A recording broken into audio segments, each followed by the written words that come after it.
विशेष सूचना. एपिसोडमध्ये मांडली जाणारी मतं ही आमची वैयक्तिक मतं असून त्यातून आमचा कोणालाही दुखावण्याचा हेतू नाही. आम्ही मांडलेली मतं ही काळाच्या ओघाने बदलणारी असू शकतात. आम्ही कुठल्याही विषयातले तज्ज्ञ नाही याची श्रोत्यांनी नोंद घ्यावी. धन्यवाद.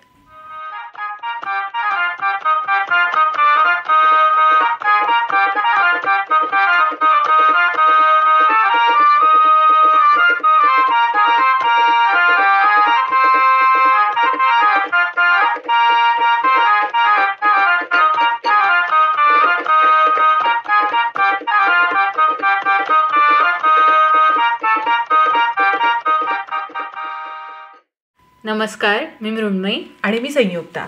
शिळप्याच्या गप्पाच्या या एपिसोडमध्ये तुमच्या सगळ्यांचं स्वागत. आज कशाबद्दल बोलणार आहेस? मी मध्ये 1-2-3 आठवड्यापूर्वी माझा एक यूट्यूबवरचा एक माझा आवडता पॉडकास्ट आहे, एव्हरीथिंग इज एव्हरीथिंग नावाचा. अमित वर्मा आणि अजय शहा असे दोघं जण को-होस्ट करतात तो, आणि तो व्हिडिओ पॉडकास्ट आहे. तर त्याच्या दर शुक्रवारी येतो तो. तर त्याच्यामध्ये त्यांनी आता एक युनिक्स एपिसोड नावाचा एक एपिसोड आला, आणि युनिक्स ऑपरेटिंग सिस्टीम याबद्दल तो एपिसोड होता. मी आज युनिक्स ऑपरेटिंग सिस्टीम किंवा त्या पॉडकास्ट बद्दल बोलणार नाहीये, पण त्या पॉडकास्टमध्ये मला ह्या पुस्तकाबद्दल कळलं आणि रेकमेंडेशन मिळालं. या पुस्तकाचं नाव आहे the idea factory, Bell labs and the great age of American innovation. John गॅटनरचं पुस्तक आहे. आणि युनिक्स ही ऑपरेटिंग सिस्टीम बेल लॅब्स मध्ये तयार केली गेली म्हणून तो संदर्भ आला होता त्यात. आणि मग मी क्युरिओसिटी म्हणून हे पुस्तक की बघ काय आहे एक्झॅक्टली बेल लॅब्स, कारण नुसतंच नाव ऐकलेलं असतं आणि फक्त ऐकलं होतं की युनिक्स ऑपरेटिंग सिस्टीम प्रमाणेच ट्रान्झिस्टर हा एक फार ब्रेक थ्रू शोध तिथे लागला. पण असं एक्झॅक्टली काय झालं की एवढी मोठी कंपनी आणि मग नंतर हळूहळू त्याचा पडता काळ चालू झाला. तर म्हणून मी ते पुस्तक मिळवलं आणि फारच मस्त पुस्तक. म्हणजे बेसिकली AT&T म्हणजे अमेरिका टेलिफोन अँड टेलिग्राफ ही बेल किंवा अलेक्झांडर ग्राहम बेलनी फोनचा शोध लावल्यानंतर ही कंपनी स्टार्ट झाली 19व्या शतकामध्ये. आणि मग नंतर त्याचीच AT&Tचीच वेस्टर्न इलेक्ट्रिक नावाची एक सिस्टर कन्सर्न म्हणा किंवा त्याच कंपनीची एक छोटी कंपनी होती आणि त्यांची एक लॅब होती वेस्टर्न इलेक्ट्रिकचीच, आणि जिथे थोडंफार रिसर्चचं काम चालायचं वगैरे. त्या काळात इतकं म्हणजे आपल्याला ते जग इमॅजिनच करायला लागेल. आज आपण स्मार्टफोन्स आणि इतकी कनेक्टिव्हिटी आहे, इतके आपण जोडले गेलेलो आहोत नेटवर्क्सनी, सोशल नेटवर्क्सनी, की अमेरिकेच्या एका टोकापासून न्यूयॉर्कपासून ते सॅन फ्रान्सिस्कोपर्यंत ईस्ट टू वेस्ट कोस्ट त्यांना इंटरकॉन्टिनेंटल टेलिफोन लाईन करायची होती. आणि ती कशी करावी, कारण का तो सिग्नल जो पाठवायचा होता एका टोकापासून दुसऱ्या टोकापर्यंत, तर तो पोचायला पाहिजे ना तो, कारण का त्याची स्ट्रेंथ हळूहळू कमी होणार. तर त्या काळात AT&T मध्ये म्हणजे त्या वेस्टर्न इलेक्ट्रिकच्या लॅबमध्ये व्हॅक्यूम ट्यूब्सचा शोध लागला. आणि व्हॅक्यूम ट्यूब्समुळे हे असं इंटरकॉन्टिनेंटल अमेरिकेच्या ईस्ट कोस्ट पासून वेस्ट कोस्ट पर्यंत एका टोकापासून दुसऱ्या टोकापर्यंत फोन कॉल करता येणं शक्य झालं. तर बेसिकली मग नंतर 1925 साली त्यांनी बेल लॅब्स ह्याच नावाने ही कंपनी स्थापन केली. आणि त्यांचे AT&Tचे अशा एक व्हर्टिकलच तयार झालं की बेल लॅब्स जिथे रिसर्च व्हायचा, वेस्टर्न इलेक्ट्रिक जिथे मास प्रोडक्शन व्हायचं सगळ्या त्यांच्यासाठी, नॉट जस्ट टेलिफोन्स पण वायर्स आणि त्या टेलिफोनसाठी लागणारी जी आतली जे काही इक्विपमेंट्स होती, छोटे छोटे पार्ट्स होते, त्या सगळ्याचं मास प्रोडक्शन वेस्टर्न इलेक्ट्रिकमध्ये, आणि माउंटिंग आणि हे जे सगळं होतं ते AT&T मेन करायचं. तर 1920s हा ग्रेट डिप्रेशनचा काळ होता. आणि मला पहिल्याच ह्याच्यात इतकं स्ट्रायकिंग फीचर जाणवले की आजच्या जगात जर रिसेशन आलं किंवा ग्रेट डिप्रेशनसारखं एखादं काही मोठा इकॉनॉमिक हे आला, किंवा आता कोविडचा काळ आता आपण आपल्या मागे आहे, तर त्या काळामध्ये नवीन रिक्रुटमेंट्स होत नाहीत जनरली, आणि नोकरी असलेल्या लोकांच्या नोकऱ्या जातात. पण हे जे नवे रिक्रुट्स होते बेल लॅब्समध्ये ज्यांना घेतलं होतं, तर त्या काळात ग्रेट डिप्रेशनमुळे फार लोक नवीन टेलिफोन लाईन्स घेत नव्हत्या, फार त्यांना बिझनेस नव्हता. तर ही नवी रिक्रूट मंडळी त्यांनी ठरवलं की आपण स्वतःला अजून अपस्किल करायचं आणि त्यांचं स्टडी ग्रुप्स आणि सेमिनार्स आणि कोलोक्वियम्स व्हायची ऑफिसच्या नंतर थोडा वेळ, तासभर म्हणा. आणि हे इतकं अनयुज्युअल आहे एका इंडस्ट्रीयल लॅबच्या सेटिंग करता. हे युनिव्हर्सिटीजमध्ये होतं पण इंडस्ट्रीमध्ये हे फारच अनयुज्युअल आहे. आणि मग एनरिको फर्मी सारखे लोक, रॉबर्ट मिलिकन सारखे लोक किंवा इझाडोर राबी, हा आपण पहिल्या एपिसोडमध्ये ओपनहायमर मूवीचा आपण उल्लेख केला, त्यात इझाडोर राबीचं पण पात्र आहे ओपनहायमरमध्ये. तर अशी लोक कोलंबियाच्या कॅम्पसमधून वगैरे त्यांना शिकवायला यायची. आणि हे फार वेगळं होतं. म्हणजे इथेच पहिलं स्ट्रायकिंग फीचर बेल लॅब्सचं जाणवतं. पुस्तक ॲक्च्युली चालू होतं मेरविन केलीपासून. मेरविन केली हा बेल लॅब्समध्ये म्हणजे बेल लॅब्समध्ये त्याचं करिअर स्टार्ट झालं आणि नंतर तो प्रेसिडेंट होता बराच काळ बेल लॅब्सचा. आणि त्याच्या कारकिर्दीत बरेच शोध लागले, बरंच काम झालं बेल लॅब्समध्ये. तो अत्यंत एका छोट्या गावातून आलेला माणूस, तो पुढे शिकला आणि मग बेल लॅब्समध्ये लागला. तर तिथून ॲक्च्युली पुस्तकाची सुरुवात होते.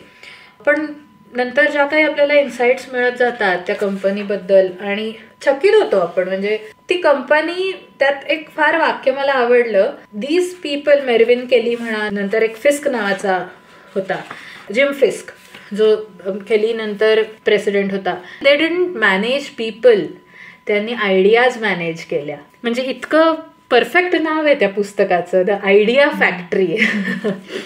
मग नंतर दुसऱ्या महायुद्धाच्या काळामध्ये त्यांनी बरंच मिलिटरी करता काम केलं बेल लॅब्सनी. आणि दुसरं महायुद्ध झाल्यानंतरच लगेचच 1947 वगैरे मध्ये ट्रान्झिस्टर्सचा शोध लागला. बेसिकली व्हॅक्यूम ट्यूब्स ज्या होत्या ना, तर त्याला खूप एनर्जी लागायची, त्याच्यातून हीट खूप डिसिपेट व्हायची, गरम व्हायचं आणि ते प्रोड्यूस करणं सुद्धा अवघड होतं. तर त्याला रिप्लेसमेंट म्हणून ट्रान्झिस्टर्सचा शोध लागला. आणि बेसिकली ट्रान्झिस्टरचा शोध हा फार मोठा ब्रेक थ्रू होता, कारण आजही आपण इतके सर्किट्स आणि इंटिग्रेटेड सर्किट्स वगैरे वापरतो, त्या सगळ्यामध्ये ट्रान्झिस्टर आहे. आणि तो ॲक्च्युली व्हॅक्यूम ट्यूब्सना रिप्लेस करायला म्हणून त्याचा शोध लागला. पण तो नंतर त्याचं इतकी फंक्शनॅलिटी वाढत गेली. तर पहिले शॉकले नावाचा, विल्यम शॉकले, बार्डिन आणि ब्रेटेन असे तिघांनी, बार्डिन आणि ब्रेटेननी पॉईंट ऑफ कॉन्टॅक्ट ट्रान्झिस्टर आणि शॉकलेनी जंक्शन ट्रान्झिस्टर असे 2 प्रकारचे ट्रान्झिस्टर्सचा शोध लागला. तर हा जो सगळा काळ होता ना, 1935 पासून पुढे 39 to 45 सेकंड वर्ल्ड वॉरच होतं. तर ह्या काळात खूप नव्या एलिमेंट्स आणि ॲटॉमिक स्ट्रक्चरचं आणि न्यूक्लिअर फिजिक्स रिलेटेड खूप शोध होत होते. म्हणजे त्या पुस्तकामध्ये मी पहिल्या भागात ज्या पुस्तकाचा उल्लेख केला आहे, the making of atomic bomb, तर त्याचा पण या पुस्तकामध्ये उल्लेख आहे की इतकं सब ॲटॉमिक लेवलवरचं काय काय नव्या गोष्टी कळत होत्या. सेमीकंडक्टर्स म्हणजे काय, सिलिकॉन आणि जर्मॅनियम, आज सेमीकंडक्टर इंडस्ट्री तयार झालेली आहे, तर त्याचा शोध त्या काळात लागला. आणि मग ह्या स्लाईट इम्प्युरिटीज तयार करून, म्हणजे इम्प्युरिटीज मुद्दाम घालायच्या सिलिकॉन जर्मॅनियम सारख्या सेमीकंडक्टर्समध्ये, आणि त्यातून तुम्हाला करंट कंट्रोल करता येतो. तर हे शोध लागत होते आणि नव्या एलिमेंट्सच्या नव्या कॅरेक्टरिस्टिक्स कळत होत्या. तर तो अत्यंत सुपीक असा काळ होता, ते ट्रान्झिस्टरचा शोध. आणि त्यांनी एक म्हणजे शोध लागला ट्रान्झिस्टरचा. डिस्कव्हरी आणि इन्व्हेन्शन ह्यामधला फरक आपल्याला जनरली माहीत असतो की डिस्कव्हरी ही असतेच, तो फिनॉमेना असतोच आणि तो कोणीतरी शोधून काढतं, आणि इन्व्हेन्शन हे कोणीतरी एक इंजिनियर तयार केलेलं असतं. पण इनोव्हेशन, की हे जे नवं इन्व्हेन्शन होतं ट्रान्झिस्टरचं, काही लोक त्याला इन्व्हेन्शनही म्हणत नाहीत, ती डिस्कव्हरी म्हणतात, कारण ट्रान्झिस्टर ॲक्शन म्हणली जाते की ही डिस्कव्हरी आहे की तुम्ही सिलिकॉनमध्ये इम्प्युरिटीज टाकून अमुक एक अशी ॲक्शन होते इलेक्ट्रॉनशी. This is a discovery, you cannot call it as invention. तर असं पण काही लोक बेल लॅब्समधलीच म्हणायची, पण आपण त्याला इन्व्हेन्शन म्हणूया, कारण ट्रान्झिस्टर हे नंतर बऱ्याच प्रकारचे ट्रान्झिस्टर्स तयार झाले आणि इट वॉज अन इन्व्हेन्शन. तर त्या इन्व्हेन्शनचं सक्सेसफुल इनोव्हेशन. तर इनोव्हेशन म्हणजे काय की जो नवा शोध आहे तो लोकांपर्यंत जाईल आणि तो जास्तीत जास्त वापरला जाईल. म्हणजे त्यात सगळं आलं की ते नवं झालेलं इनोव्हेशन हे प्रोड्यूस करायलाही सोपं गेलं पाहिजे. ते प्रोड्यूस करायला जर अवघड जात असेल तर त्याची कॉस्ट वाढेल, मग ते लोक वापरणार नाहीत. तर ही जी पूर्ण लाईन आहे ना, तर दॅट इज ती सक्सेसफुल होणं आणि जे नवं इन्व्हेन्शन आहे ते जास्तीत जास्त वापरलं जाणं, दॅट इज इनोव्हेशन. तर जॅक मॉर्टन नावाचा माणूस होता बेल लॅब्समध्ये. ही टूक केअर की हे जे इन्व्हेन्शन झालेलं आहे त्याचं सक्सेसफुल इनोव्हेशनमध्ये रूपांतर होईल. त्यानंतर मला म्हणजे देजावू मोमेंट होती माझ्याकरता ह्या सगळ्याशीच. म्हणजे मी इलेक्ट्रॉनिक्स अँड टेलिकम्युनिकेशनमध्ये माझं BE झालं, तर मी हे ट्रान्झिस्टर आणि हे सगळं मी इंजिनिअरिंग वगैरेच्या काळात शिकली आहे. आणि टेलिकम्युनिकेशन हा पण विषय होता मला. आणि क्लॉड शॅनॉन नावाचा माणसाबद्दल त्याच्याबद्दल आम्ही खूप नव्हतं हे केलं, पण त्याच्या थिअरीचा आम्हाला अभ्यासाला होत्या. तर क्लॉड शॅनॉन हा 15 वर्ष बेल लॅब्समध्ये त्यांनी काम केलं आणि त्यांनी जी इन्फॉर्मेशन थिअरी ह्या नावाने जी थिअरी आणली ती अत्यंत ब्रेकथ्रू होता. आणि त्याच्यामुळे जो इन्फॉर्मेशन एज आज आपण म्हणतो ते तयार झालं. तर त्यांनी किंवा communication theory or information theory असं त्याला म्हणतात. तर कुठल्याही प्रकारचं कम्युनिकेशन, मग ते फोन कॉल असो, मायक्रोवेव्ह कम्युनिकेशन किंवा टेलिव्हिजन सिग्नल, हे सगळं इन्फॉर्मेशनच्या टर्म्समध्ये तुम्ही विचार केला पाहिजे असं त्यांनी पहिले म्हणजे सांगितलं. आणि कुठलीही इन्फॉर्मेशन ही बिट्सच्या फॉर्ममध्ये मेजर होते. तर बिट्स हा जो कॉन्सेप्ट आहे हा त्यावेळेस आला, बायनरी डिजिट 1 आणि 0च्या फॉर्ममध्ये. आणि हे सगळी मेजरेबल बिट्स मधली जी इन्फॉर्मेशन असते ती तुम्ही डिजिटली ट्रान्समिट करतात आणि त्याचा विचारही तसाच केला पाहिजे. मग नंतर त्यांनी क्रिप्टोग्राफीमध्ये काम केलं, जे आजही क्रिप्टोग्राफीमध्ये अत्यंत महत्त्वाचं क्षेत्र समजलं जातं. एरर कोड्स म्हणजे काय आणि त्याचं एरर कोड्स बरोबरीने सिग्नलचं परफेक्ट ट्रान्समिशन कसं केलं पाहिजे, ह्या सगळ्या त्याच्या ह्याला ना it was compared with Einstein's theory of relativity. इतकं त्याला महत्त्व होतं. म्हणजे तो स्वतः मानायचा नाही, तो म्हणायचा की हे काही नाही आहे, आईन्स्टाईनचं काम खूप मोठं आहे, पण लोक त्याला खूप मानायचे. त्यानंतर तो कॉम्प्युटिंगमध्ये गेला आणि मग त्या काळात कॉम्प्युटर्स इतके, आज आपण कॉम्प्युटर म्हणजे आपल्या हातात कॉम्प्युटर्स असतात, smartphones are nothing but computers. तर मग तो कॉम्प्युटिंगमध्ये त्याचा इंटरेस्ट होता, गेला म्हणजे त्याचा तयार झाला इंटरेस्ट. चेसचा गेम त्यांनी डेव्हलप केला आणि मग लोक म्हणायचं की हा काय म्हणजे बेल लॅब्स सारख्या ह्याच्यात काम करतो आणि गेम्स काय तयार करतोय. पण त्याचं असं म्हणणं होतं games is not just enjoyment and fun. त्या गेम मी तयार करताना त्यातून मला एखादं सोल्युशन मिळतं की जे मोठा प्रॉब्लेम सॉल्व्ह करायला बेल लॅब्समधला उपयोग होतो. आणि त्यांनी असे 2-4 गेम्स तयार केले त्या काळात. चेसचा गेम, एक थेसियस द माऊस असा गेम होता आणि तो मेजमधून जातो आणि त्यांनी खाली रिलेज आणि मेमरी सर्किट्स लावले होते आणि त्या माऊसला त्या मेजमधून जाताना लक्षात राहतं की कसा तो पाथ आहे आणि मग तो त्याचा पाथ पुढे जाऊन तो आधी केलेल्या चुका करत नाही परत. आणि असं थोडंसं मेमरी वापरली होती त्यामध्ये.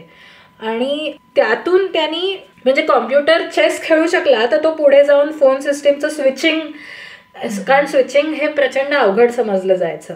कारण एका शहराच्या एका भागातून आलेला फोन दुसऱ्या भागात न्यायचा आहे आणि त्याचं स्विचिंग करायचं आहे आणि असे असंख्य फोन येतात at that point in time. तर स्विचिंग हे प्रचंड मोठं कॉम्प्युटिंग समजलं जायचं. तर अशा गेम्स डेव्हलप करण्यातून असे काही कॉम्प्लेक्स प्रॉब्लेम्स त्यांनी सॉल्व्ह करण्याचा प्रयत्न केला शॅनननी. असे खूप मोठे मोठे लोक होती ॲक्च्युली, त्यांना यंग टर्क्स म्हणायचे त्या काळामध्ये. म्हणजे मेरविन केली एक होता, शॉकली एक होता ज्यांनी ट्रान्झिस्टर हा शॅनन एक होता. त्यानंतर जॉन पियर्स नावाचा एक माणूस होता. तर हा जॉन पियर्सला आयडिया मॅन म्हणायचे. म्हणजे त्यांनी कधीच कुठलं असं रिसर्च केलं नाही पण त्याला आयडिया सुचायच्या आणि त्या खरोखर म्हणजे काळाच्या पुढे विचार करणारा असंच त्याला की मोबाईल फोन रिसर्चबद्दल त्याचा डोक्यात विचार 1957 मध्येच चालू झाला होता. सॅटेलाइट कम्युनिकेशनची आयडिया तर ही त्याच्या डोक्यात आली आणि मग त्याच्यातून एक्को नावाचा एक पॅसिव्ह सॅटेलाइट त्यांनी तयार केला आणि टेलस्टार नावाचा एक ऍक्टिव्ह सॅटेलाइट. पॅसिव्ह सॅटेलाइट म्हणजे काय नाही, तो फक्त रिफ्लेक्ट करायचा की पृथ्वीवरून वर सॅटेलाइट फिरत असायचा, पृथ्वीवरून जो सिग्नल जायचा तो तसाच्या तसा दुसऱ्या पॉइंटला रिफ्लेक्ट व्हायचा. की US मध्ये न्यूयॉर्क ते लंडन असा न्यूयॉर्कवरून सिग्नल जाईल, त्या सॅटेलाइटवरून रिफ्लेक्ट होऊन तो लंडनला जाईल, असं यू कॅन व्हिज्युअलाइज इट. आणि ऍक्टिव्ह सॅटेलाइट म्हणजे मग त्या ट्रान्झिस्टर्स होते, ॲम्प्लिफायर्स होते, तो आलेला सिग्नल ॲम्प्लिफाय व्हायचा आणि मग तो परत यायचा. तर हॅराल्ड फ्रिस आणि असा त्यांनी तो ह्या सॅटेलाइट कम्युनिकेशनवरती काम केलं. आणि हा आयडियाज देऊन इतरांना उद्युक्त करायचा की तुम्हाला करायचं याच्यामध्ये पुढे काम असं. आणि ह्या ॲक्टिव्ह सॅटेलाइट कम्युनिकेशनचा जो टेलस्टार जो सॅटेलाइट त्यांनी 1962 जुलैमध्ये त्यांनी जो हे केला, तर त्यात 16 इन्व्हेन्शन्स वापरली गेली जी बेल लॅब्सच्या नावाने पेटंट त्याची होती. आणि ती 16 इन्व्हेन्शन्स आधी 25 वर्षात ती मिळालेली होती, पेटंट फाईल केलेली होती. आणि 16पैकी एकही इन्व्हेन्शन असं नव्हतं की जे स्पेस किंवा सॅटेलाइट कम्युनिकेशनचा विचार करून किंवा ते डोक्यात ठेवून इन्व्हेंट केलेलं आहे. ती सगळी वेगळी वेगळी वेगळी वेगळी स्टँड अलोन त्यांची इन्व्हेन्शन्स होती, पण ते सगळं एकत्र जुळून आलं. तर हे वेळ जुळून आली, तर म्हणजे त्या जॉन पियर्सच्याही मते की ती वेळ जुळून यायला पाहिजे, मगच गोष्टी होतात. तर हा एक तो यंग टर्क होता. आणि मग हे इतके सक्सेस मिळत गेली ना त्यांना वेगवेगळ्या ह्याची, की म्हणजे काय कारण असेल. तर बेसिकली त्यांची ती बिल्डिंग होती न्यू जर्सीमध्ये, त्यांनी नंतर नवी बिल्डिंग बांधली होती, H शेप्ड बिल्डिंग होती आणि मोठाले कॉरिडॉर्स होते. आणि तिथल्या लोकांचा एकमेकांशी जास्तीत जास्त इंटरॅक्शन होईल असा विचार करून मोठाले कॉरिडॉर्स त्यांनी तयार केले होते. आणि त्यांचं हे होता की नवे जे कोणी रिक्रूट्स येतील ना, तर त्यांचे टेक्निकल प्रॉब्लेम्स असतील तर ते डिस्कस करायला त्यांना डायरेक्ट शॉकली किंवा शॅनन ह्या लोकांकडेच पाठवायचे. ह्यांना भीती वाटायची, पण तेवढं तुमचं इंटरॅक्शन होतं ना. त्यांच्या इथे दारं बंद करून काम करणं अलाउड नव्हतं. कोणीही कुठलाही प्रॉब्लेम घेऊन आलं तुमच्याकडे तर तो सोडवणं किंवा त्याला आयडियाज देणं आवश्यक होतं की तुम्ही मला आत्ता वेळ नाही, असं नाही, तुम्ही नाही, मी काही हे काम करत नाही, असं नाही तुम्ही म्हणू शकत. ट्रान्स अटलांटिक केबल न्यू फाउंडलँड ते स्कॉटलंड अशी केबल त्यांनी त्या काळामध्ये अटलांटिक मधून ती केबल गेली, ती त्यांनी बेल लॅब्सनी तयार केलेली. सोलर सेल, फुलर, पियर्सन आणि चॅपेन असे 3 जणांनी तो सोलर सेल किंवा सिलिकॉन किंवा जर्मॅनियम मधून एका विशिष्ट प्रकारचा लाईट पडला तर करंट तयार होतो आणि तो तुम्ही इलेक्ट्रिसिटी म्हणून वापरू शकता, याचं इन्व्हेन्शन सोलर सेलचं बेल लॅब्समध्ये लागलं. ते पुढे काही काळ फिजिबल नव्हतं ते मास प्रोडक्शन करता. आज सोलर सेलची एफिशियन्सी प्रचंड प्रमाणात वाढलेली आहे, पण बेसिक आयडिया ही. आणि त्यात सुद्धा सेरेंडिपिटी अशी होती की हे तिघही फुलर, पियर्सन आणि चॅपेन हे वेगवेगळ्या बिल्डिंग्समध्ये काम करायचे, पण त्या पूर्ण सेटअपचंच असं व्यवस्था होती की सगळ्यांचं एकमेकांशी इंटरमिंगलिंग होईल, जास्तीत जास्त लोकांचा एकमेकांशी संबंध येईल तरच आयडियाजची देवाणघेवाण होईल ना. तर त्यामुळे कदाचित ते जुळून आलं असावं. आणि मग म्हणजे हे सगळे इतके शोध लागत होते, तर केली जो होता त्या काळातला प्रेसिडेंट, तर त्यांनी फॉर्म्युला या सगळ्या इन्व्हेन्शन्सचा तयार केला होता.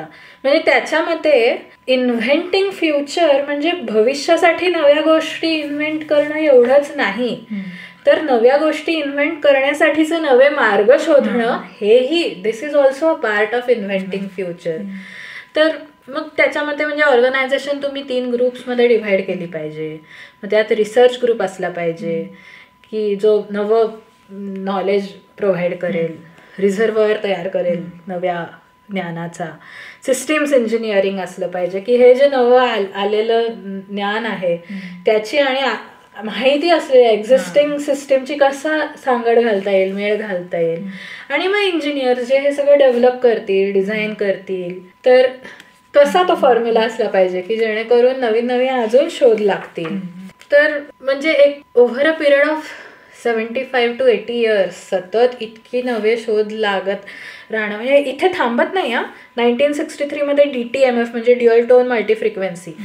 तर मला माहित नाही, टच टोन फोन्स म्हणायचे त्याला, तुला आठवत असेल की नाही मला माहित नाही. भारतात बरेच उशिरापर्यंत ते रोटरी डायल वाले फोन्स असायचे की त्यात बोट घालायचं, ते असं फिरवायचं, ते परत मागे जातं. तर ते फोन्स त्यांनी 1963 मध्येच टच टोन म्हणजे पुश बटन फोन्स तयार केले.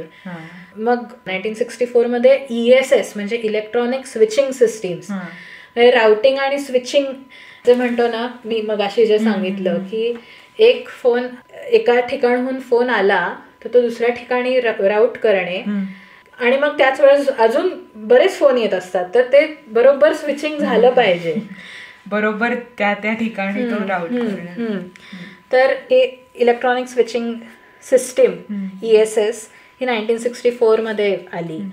1960s मध्ये मेरविन केली रिटायर झाला, जिम फिस्क आला, आणि मग तो त्यांनी त्याच्यासाठी मग कुठल्या नव्या महत्वाच्या गोष्टी, तर मग सिस्टीम फास्ट होणं की आता हळूहळू होतीये तयार इलेक्ट्रॉनिक सिस्टीम आणि डिजिटल सिस्टीम्स आणि इन्फॉर्मेशन आणि कम्युनिकेशन थिअरी वापरून. तर मग असलेली सिस्टीम फास्ट होण्यासाठी मग हे ESS आणि टच टोन फोन्स हे उपयोगी पडतील. मग सिस्टीम जास्तीत जास्त सिस्टीममधून इन्फॉर्मेशन पाठवता आली पाहिजे. तर एक ह्याच्या इन्फॉर्मेशन कम्युनिकेशन थिअरीवरून PCM नावाचा पल्स कोड मॉड्युलेशन नावाचं एक पद्धत आली. तर पल्स कोड मॉड्युलेशन म्हणजे काय, म्हणजे साध्या शब्दात सांगायचं तर एक न्यूजपेपर समजा मला पाठवायचा आहे नाशिकहून पुण्याला, तर मी त्या न्यूजपेपरचे तुकडे केले, फाडले, आणि ते तुकडे इन्स्टंटली लगेच ते स्क्रॅप्स जे होते ते दुसरीकडे पाठवले, आणि मग तिथे ते पोचल्यावर त्यांनी ते एकत्र केले. That is pulse code modulation. म्हणजे ती वेव्ह जी आहे इन्फॉर्मेशन सिग्नल, त्याचे तुकडे तुकडे तुकडे तुकडे करायचे, ते पाठवायचे, आणि मग तिकडे ते रिजॉईन करतात. That is pulse code modulation. तर ते पल्स कोड मॉड्युलेशनने अजून जास्त इन्फॉर्मेशन पाठवता येईल. मग सिस्टीम आता इतके युजर झाल्यावर कंजेशन तर वाढणार, तर मग आता ते सिस्टीमची कपॅसिटी वाढवली पाहिजे. मग आता वेव्हलेंथ म्हणजे काय, तर तुमची वेव्हलेंथ कमी झाली की फ्रिक्वेन्सी वाढते. तर आता असं आपण व्हिज्युअलाइज करू की एक्स ॲक्सिसवर टाइम आहे आणि एक पार्टिकल आहे जो जसा वेळ जातो तसं तो पार्टिकल असा वरवर त्याचं व्हॅल्यू वाढते वाय ॲक्सिसवरती, आणि तो एका विशिष्ट मॅक्सिमम पॉईंटला पोहोचवणं परत त्याची व्हॅल्यू कमी होऊन 0ला येते. मग ती निगेटिव्ह होते, तितकीच खाली जाते आणि मग परत 0ला येते. That is sine wave. मग ती साईन वेव्ह पूर्ण 0 to म्हणजे वर जाऊन परत खाली जाऊन परत 0ला येणं, इट इज वेव्हलेंथ. मग ती परत रिपीट होत असते. तर एका सेकंदात अशा किती रिपिटेशन्स होतात, त्याला फ्रिक्वेन्सी म्हणतात. आणि जितकी जास्त रिपिटेशन्स तितकी फ्रिक्वेन्सी जास्त आणि तितकी वेव्हलेंथ कमी. तर जितकी फ्रिक्वेन्सी जास्त ना तितकं इन्फॉर्मेशन जास्त मावते त्या सिग्नलमध्ये. मग आता जनरली AM आणि FM रेडिओ स्टेशन्सची जी वेव्हलेंथ असते ना ती काही मीटर्सची असते आणि त्याची फ्रिक्वेन्सी कमी असते. मग सेंटीमीटर्स आणि मिलीमीटर्स साधारण रेंजमधल्या ज्या शॉर्ट वेव्ज असतात त्या रडार आणि TV करता वापरल्या जायच्या. आणि मग हळूहळू वेव्हलेंथ कमी झाली आणि प्रचंड जास्त फ्रिक्वेन्सी असलेल्या म्हणजे मीटर्स नाही आंगस्ट्रॉम मध्ये मेजर होणाऱ्या वेव्हलेंथ्स, खूप कमी वेव्हलेंथ त्याची होती, अशा पण वेव्हलेंथ्स वरती इन्फॉर्मेशन पाठवली जाऊ शकते. म्हणजे जनरली लाईटची जी फ्रिक्वेन्सी असते ती खूप हाय असते. तर भविष्यामध्ये सिग्नल असा लाईट थ्रू पाठवता येऊ शकतो, फक्त ते कसं हे अजून त्याचा शोध लागला नव्हता. पण हे जर करता आलं तर प्रचंड इन्फॉर्मेशन पाठवता येईल हे त्यांना कळलं होतं त्या काळामध्ये. तर आता त्यांचा गोल हा होता 1960s मध्ये की कपॅसिटी वाढवायची म्हणजे कंजेशन कमी होईल. तर असं हा एक फिस्क होता म्हणजे त्या यंग टर्क्स पैकी. बिल बेकर नावाचा एक माणूस होता जो केमिस्ट्री मधला माणूस होता आणि म्हणजे त्यात किती वेगवेगळे फंक्शन्स करणारी लोक होती. एक हा जो आयडिया मॅन जो होता पियर्स, तर हा बिल बेकर जो होता ना तो वॉशिंग्टन मध्ये ऍडव्हायझर म्हणून काम करायचा. म्हणजे हाऊ इन्फॉर्मेशन वर्क्स आणि हाऊ इट फ्लोज हे जे नवे शोध लागत होते बेल लॅब्स मध्ये, तर ते तुम्ही गव्हर्नमेंटला पोहोचवले पाहिजेत ना, नाहीतर मग त्याचं इम्प्लिमेंटेशन आणि अडॅप्टेशन कसं होणार. तर तो एक्सप्लेन करायचा, कारण तिथे त्याचे कॉन्टॅक्ट्स होते. आणि असं नाही की सतत त्यांना सक्सेसच मिळत होता वगैरे, असं नव्हतं. 1960 मध्ये फेअरचाइल्ड सेमीकंडक्टर्स नावाची कंपनी होती. तर बेल लॅब्सकडे सगळं काही असताना इन्फ्रास्ट्रक्चर होतं, ब्रेन्स होते, सगळं काही होतं, पण फेअरचाइल्डच्या नॉईस आणि किल्बीनी पहिला इंटिग्रेटेड सर्किट बनवलं. आणि हा थोडा सेटबॅक होता त्यांच्याकरता. आणि आता हळूहळू किंवा 1960s मध्ये आता अमेरिकन कॉम्पिटेटिव्ह एज इलेक्ट्रॉनिक्समधलं हे सुरू झालंय, ह्याची जाणीव पण करून दिलेली त्या शोधानी. आणि ती ऑपॉर्च्युनिटी त्यांनी मिस केली. इंटिग्रेटेड सर्किट म्हणजे अत्यंत छोट्या चिपवरती खूप हे ते सर्किट्स एच करायचे, वायर्स नाही लावायच्या, त्या एचिंग व्हायचं त्याचं, आणि सरफेस एरिया एकदम कमी व्हायचा त्याचा. That is integrated circuit. Optical fibre जे कम्युनिकेशन होतं त्याचा शोध पण इथे नाही लागला. एक कॉर्निंग नावाची सिरामिक आणि ग्लास कंपनी होती, तर त्यांनी ऑप्टिकल फायबरचा शोध लावला. युरोपियन सायंटिस्ट होता एक काओ नावाचा, तो इकडे पण आला होता ऍक्च्युली बेल लॅब्सच्या सायंटिस्टना भेटायला, पण यांनी त्याला सिरियसली घेतलं नाही. तर असं मिस्ड अपॉर्च्युनिटीज किंवा परसेप्शन मधल्या काही चुका, यामुळे त्यांच्याकडूनही चुका होत होत्या. किंवा त्यांनी एक पिक्चर फोन नावाचा त्या काळामध्ये हे केलेला, म्हणजे आपण आता व्हिडिओ कॉल्स करतो ना, तर तसं की पिक्चर फोन नावाचं एक डिव्हाइस होतं, तुझ्याकडे पण ते असेल आणि माझ्याकडे पण ते असेल, तर आपण फोन केल्यावर एकमेकींना पाहू शकू. पण त्यासाठी दोघांकडेही ते डिव्हाइस असणं गरजेचं आहे. तर म्हणजे हा नेटवर्किंगचा लॉ आहे, मेटकाल्फ लॉ म्हणतात त्याला, की कुठल्याही नेटवर्क डिव्हाइसची व्हॅल्यू तेव्हाच इन्क्रीज होते जेव्हा त्या नेटवर्कचा साईज इन्क्रीज होतो. मी व्हॉट्सअप वापरते पण तू व्हॉट्सअप वापरत नाही आहेस, तर म्हणजे आज आता सिग्नल किंवा अशा ऍप्सचं काय होतं की आपल्या मित्रमैत्रिणी, आपण जरी सिग्नल वापरायला लागलो पण आपले नातलग आणि मित्रमैत्रिणी ते वापरत नसतील, त्याचा काय उपयोग आपल्याला. तसं व्हॅल्यू ऑफ नेटवर्क डिव्हाइस जी असते, तर ते नेटवर्क इन्क्रीज झालं तरच त्याची बरोबर. तर त्याच्यामुळे त्या फोनला, पिक्चर फोनला तसं काही तेही एक फेल्युअर होतं. तर सो त्यांची तशी फेल्युअर्सही होती, पण बरेच त्यांचे सक्सेसेस पण खूप होते. आणि म्हणजे आता हे त्यांनी फक्त तेवढ्याच काळातलं दिलंय. आणि म्हणजे what work differently for them, एक तर त्यांची मोनोपोली होती, आणि हळूहळू जसं डिजिटल एज आलं, म्हणजे त्यांनीच लावलेल्या शोधांमुळे हळूहळू कसं त्यांच्या कंपनीचं महत्त्व कमी झालं.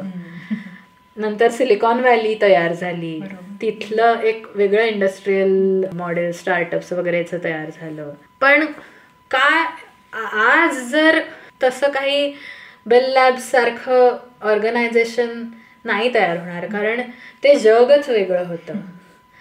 इतकी वर्ष रिसर्चला देणं, किंवा जो मेरविन केली होता त्याचा एक फंडा होता की तुम्ही जे काही नवं डिव्हाइस तयार कराल, काहीही इन्व्हेंट कराल, तर ते मिनिमम 20 ते 25 वर्ष चाललं पाहिजे. आणि it should add some value, की आयदर क्वालिटी चांगली झाली पाहिजे किंवा कॉस्ट कमी झाली पाहिजे किंवा दोन्ही झालं पाहिजे.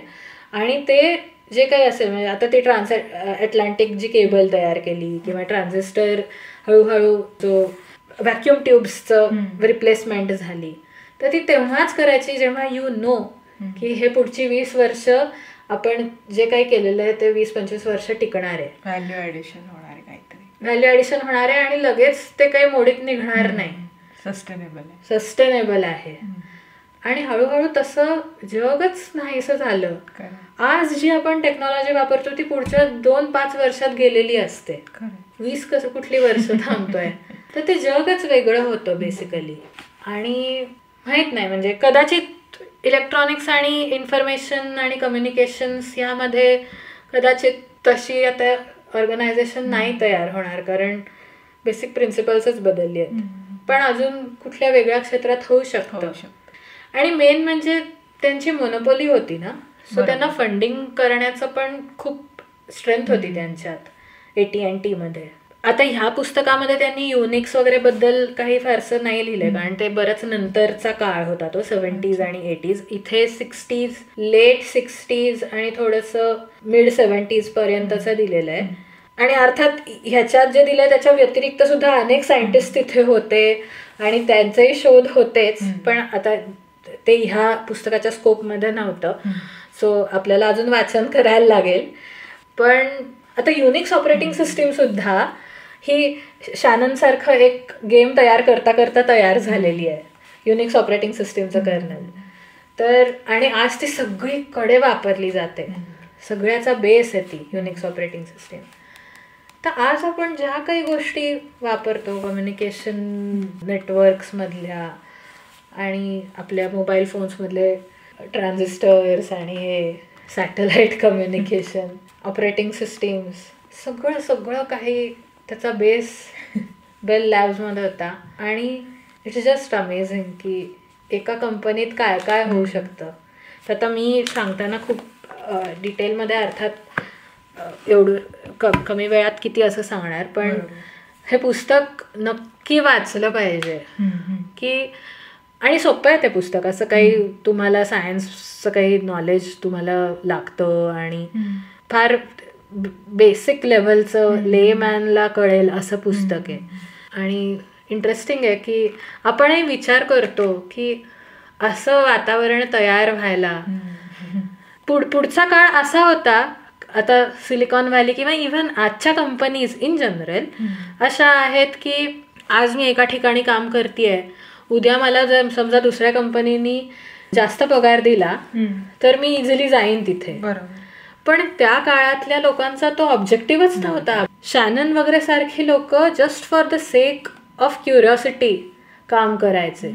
आज 16 वर्ष 20 वर्ष एका कंपनीमध्ये काम करणारी लोक फार रेअर आहेत. तर त्या काळातले ऑब्जेक्टिव्ह वेगळे होते, ते जगच वेगळं होतं आणि आजचं जग वेगळं आहे. आज तू कशाबद्दल बोलतेस?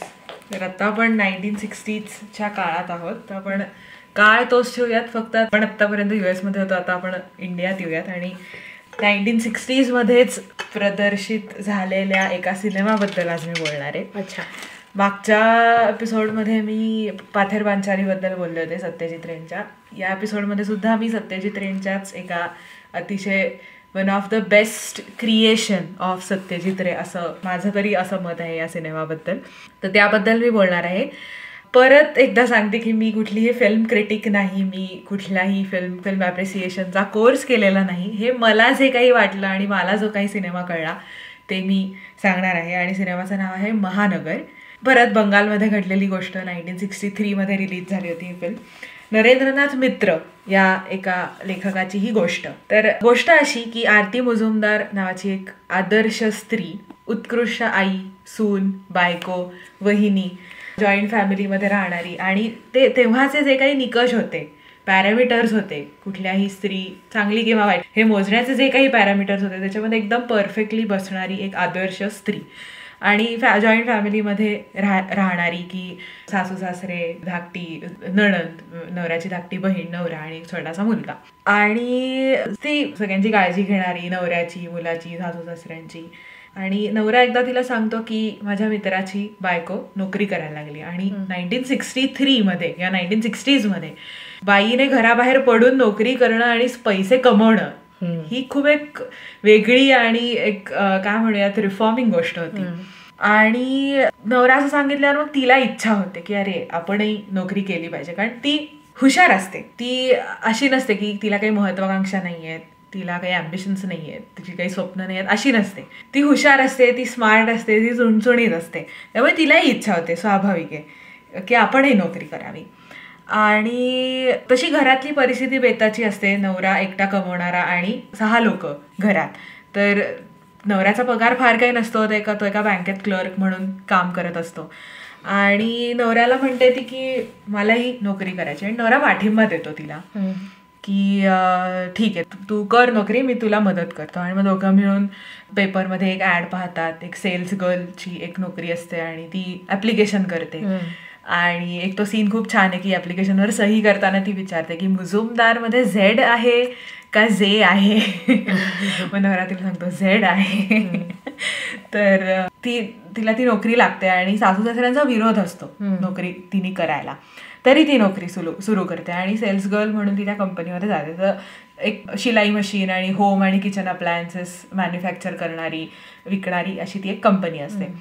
मग पहिल्या दिवशी तिला नोकरीच्या ठिकाणी नवरा सोडायला येतो, दोघंही जण निघतात आणि शून्य कॉन्फिडन्स, प्रचंड भीती मनात, कारण इंग्लिश येत असतं, फक्त समजत असतं, बोलायचा कॉन्फिडन्स नसतो. आणि कधी घराबाहेर पडून भाजी आणायला जाणं किंवा काहीतरी आणायला जाणं किंवा कोणाच्या तरी घरी जाण्यासाठी घराबाहेर पडणं ही गोष्ट वेगळी, आणि स्वतःच्या कामासाठी स्वतःसाठी घराबाहेर पडणं, एक पैसे कमवण्यासाठी घराबाहेर पडणं ही गोष्ट खूप वेगळी आहे. तर हळूहळू मग ती रुळते, मग तिच्या खूप मैत्रिणी होतात, मग गप्पा टप्पा आणि मग एकमेकांच्या घरातल्या गमती जमती की आज सासूने असं केलं, आज काय नवरा असं म्हणाला, आज मुलांनीही खोडी काढली. सो असे त्यांच्या गप्पा सुरू होतात, एकमेकांची सुखदुःख वाटली जातात. तिची मैत्रीण होते, एक अँग्लो इंडियन मुलगी असते, तिचं नाव एडिथ असतं आणि तिची छान मैत्री होते ती. आणि इतकी छान मैत्री होते की तिला लिपस्टिक लावायला शिकवते आणि आयुष्यात पहिल्यांदा ती लिपस्टिक लावत असते. त्यामुळे तिला इतकं असं ते काय म्हणूयात अगेन्स्ट हर व्हॅल्यूज, अपराध्यासारखं की मी लिपस्टिक लावतेय किंवा मी तयार होतीये, हे इतकं तिला काहीतरी की नाही हे काहीतरी पाप आहे असं तिला वाटत असतं. मग हळूहळू तेही ती शिकते की लिपस्टिक कशी लावायची. आणि मग लिपस्टिक ऑफिसमध्ये पोचल्यावर ती लिपस्टिक लावते आणि मग घरी परत येताना परत पुसून टाकते की सासू सासऱ्यांना कळलं नाही पाहिजे किंवा त्यांच्या मनाला काही दुखावून नाही करायचं असं. मग तीच तिला गॉगल लावायला शिकवते मैत्रीण, की गॉगल कसा लावायचा आणि मग तो कसा कॅरी करायचा असं.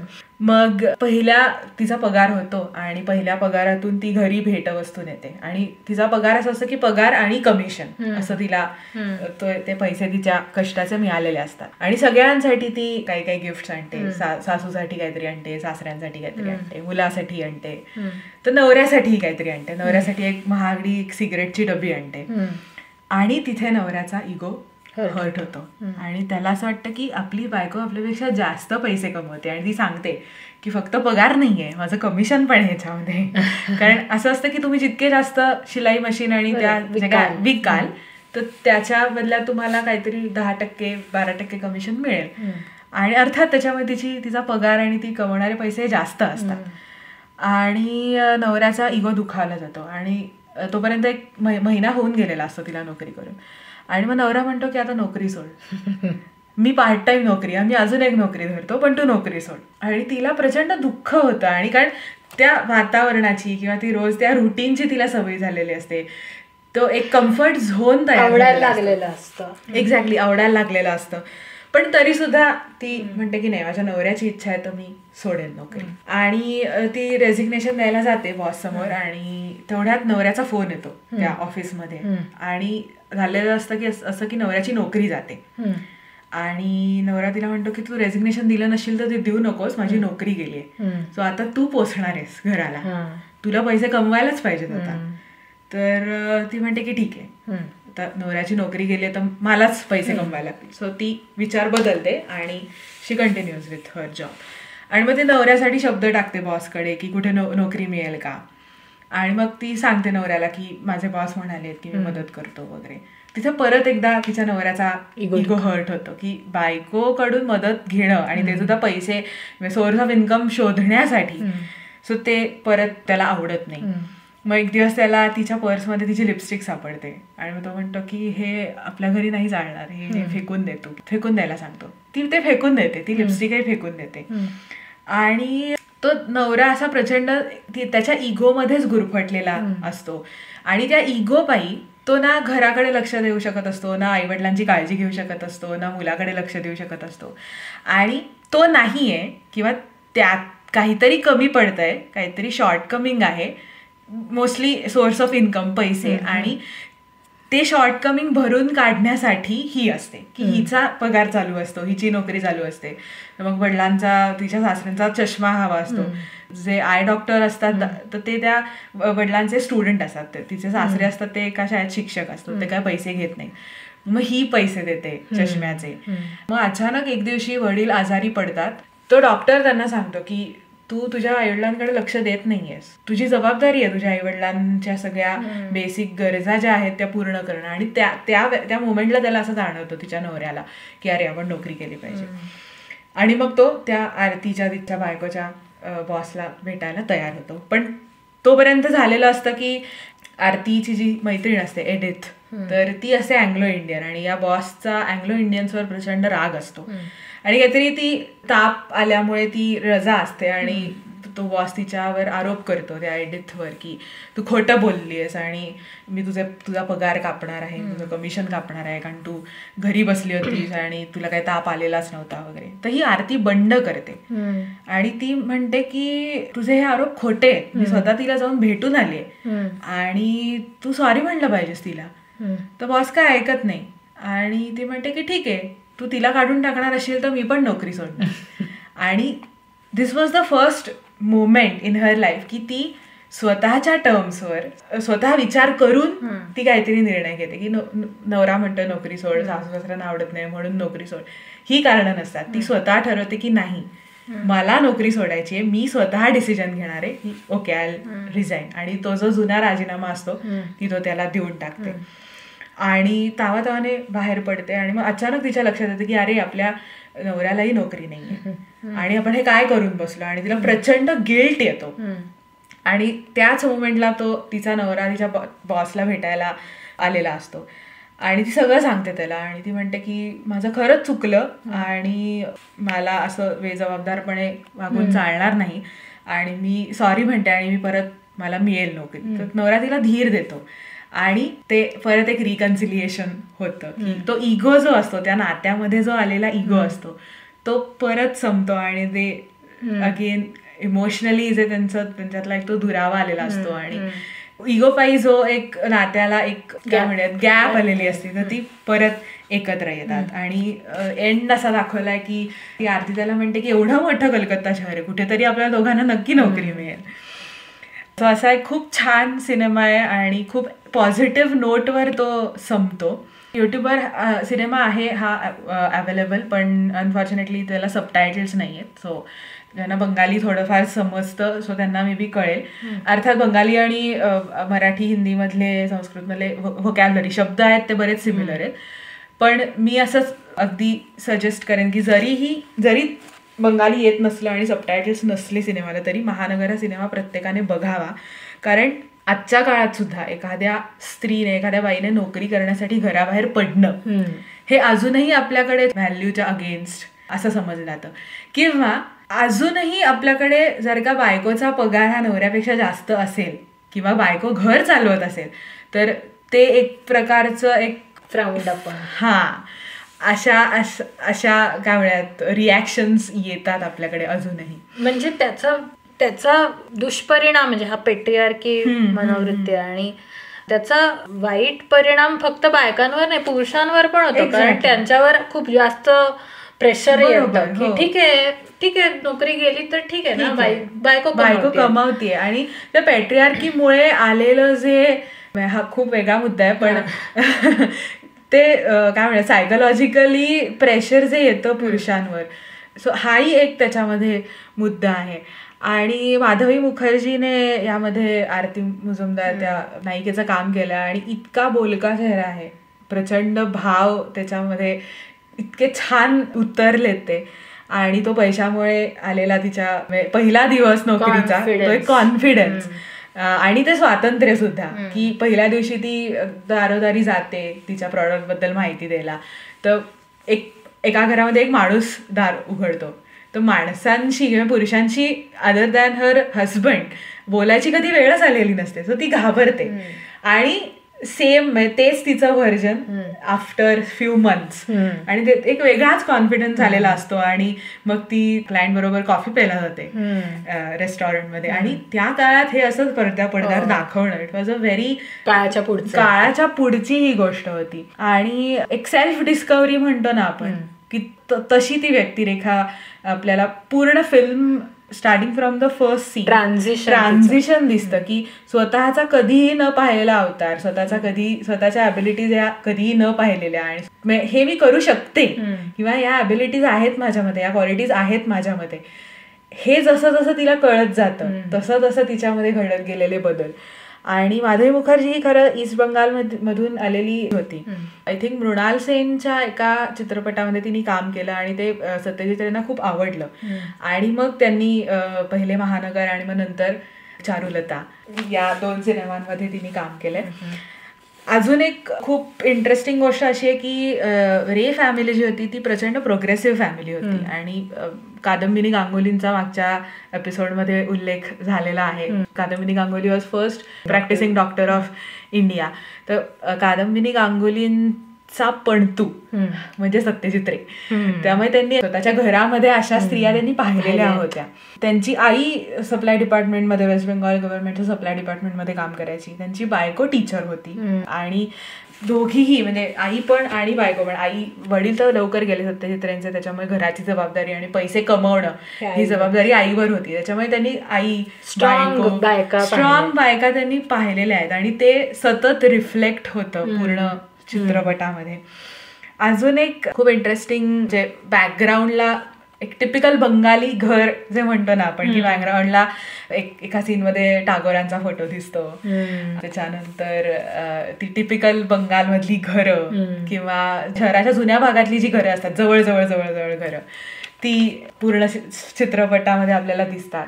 अजून एक मला खूप इंटरेस्टिंग म्हणजे काय म्हणतो, आर्ट डिपार्टमेंट जे असतं की जे कपडे आणि बाकी सगळं घराचा सेटअप आणि कॉस्ट्युम हे सगळं ठरवतं, तर बॅकग्राऊंडला कायम म्हणजे जे काही दिवसा घडणारे जे सीन्स आहेत तर त्याच्या बॅकग्राऊंडला कायम एक रेडिओचा आवाज दाखवला. इतकी जवळजवळ घरं, कुठल्या तरी घरातून असा एक रेडिओचा आवाज येतो, आणि तो आवाज फक्त रात्री बंद होतो, की जेव्हा आकाशवाणी आणि जे काही चॅनल आहेत त्यातले प्रोग्राम संपतात, तर तेव्हाच तो आवाज बंद होतो. सो रात्रीच्या सीन्स मध्ये कुठेही तो रेडिओचा आवाज नाही, दिवसाच्या सगळ्या सीन्स मध्ये रेडिओचा आवाज आपल्याला ऐकू येतो. आणि त्याच्यानंतर त्या दोघांना, आरती आणि तिचा नवरा, या दोघांना तो मिळणारा एक मी टाइम जो म्हणतो की तो वेळ फक्त त्या दोघांचा असतो, की त्याच्यामध्ये जे काही दिवसभरात घडलेलं आहे, जे काही सांगायचं आहे, काही डिसिजन्स घ्यायचे असतील, सो तेवढा तो एक वेळ. बाकी सतत कोणाचा तरी एक डोकावणारा एक एलिमेंट आहे तो. सो असा हा सिनेमा, या सिनेमाला सिल्वर बेअर, बर्लिन फिल्म फेस्टिवलचं सिल्वर बेअरचं बेस्ट डिरेक्शनचं बर्लिनेअरचा हे अवॉर्ड मिळाला होता. आणि माझ्या दृष्टीने this is one of the best Satyajit Ray creation. अर्थात सत्यजित रेंचे सगळेच सिनेमे हे फार वेगळ्या विषयांवरचे असतात, आणि अनेक सिनेमांमध्ये मी असं ऑब्झर्व केलं की अनेक सिनेमे आपल्याला खूप असे काय म्हणूयात अंगावर येतात, आणि आपण खूप जास्त तो एक मेलॅन्कॉलिक फील देतात आपल्याला. बरेच सिनेमे असे असतात की ज्याच्यामध्ये पोकळ आशावाद नसतो, की ही खरी सत्य परिस्थिती आणि ती जशीच्या तशी सिनेमात उतरते. हा सिनेमा एका होपफुल नोटवर संपतो की अख्ख्या कलकत्ता शहरात 2 जणांसाठी कुठेतरी नक्की जॉब असेल. तर हा सिनेमा जरूर सगळ्यांनी पहा. It's amazing and one of the best Satyajit Ray creation. सध्या संयुक्ता सत्यजित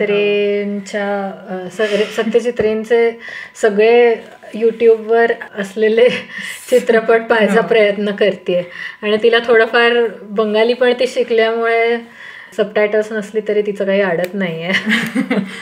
तर आता आपण एपिसोडचा शेवट करूयात. शंकर वैद्यांची कविता आहे, खूप छान कविता आहे. कवितेचं नाव आहे आई. आईच्या जवळ जगण्यासारखे आहे काहीतरी. प्रत्येक सकाळचा सूर्य अजून तिला नवा दिसतो. नव्या उत्साहाने कामांसाठी तिची नजर फिरते घरभर, या वयातही. घरात हे आहे ते नाहीचा विचार केलेला असतो तिने अगोदरच, आदल्या रात्री. तिने भिजत घातलेल्या मटकीला मोड आलेले असतात, तिला हवे तेव्हा. पुढल्या सणांच्या रांगेवर तिची नजर बारीक, अनेक बेतांसह. अजून तुळशीची रोपे आणि फुलझाडे लावण्याचा तिचा उत्साह अमाप. सुकलेल्या झाडांसाठी तिची अखंड हळहळ चालू. नातवंडा पतवंडांसह सर्वांच्या आठवणींच्या पणत्यांची आरास असते रचलेली तिच्या मनात. धीर सोडून कसं चालेल या वाक्याचे पालुपद तिच्या मुखात अखंड. तिचे झाडणे निसणे चालू असतानाही कळते, नको ते किती सफाईने ती काढून टाकते बाहेर, दृष्टी मंद झाली तरी. ती डोळे मिटून हात जोडून देवापुढे बसते तेव्हा सारे आयुष्यच तिने घेतलेले असते ओंजळीत. या तुलनेने मी किती विस्कळीत, हताश. दिवस उगवला आहे म्हणून कसा तरी बळेबळे ढकलीत जगणारा. आईच्या आठवणीत मात्र आहेत अजून अनेक फुलझाडांच्या बिया, जरा बरे वाटताच पुढल्या पावसाळ्यात लावण्यासाठी तिने जपलेल्या. देवा, माझे आयुष्य तिला दे.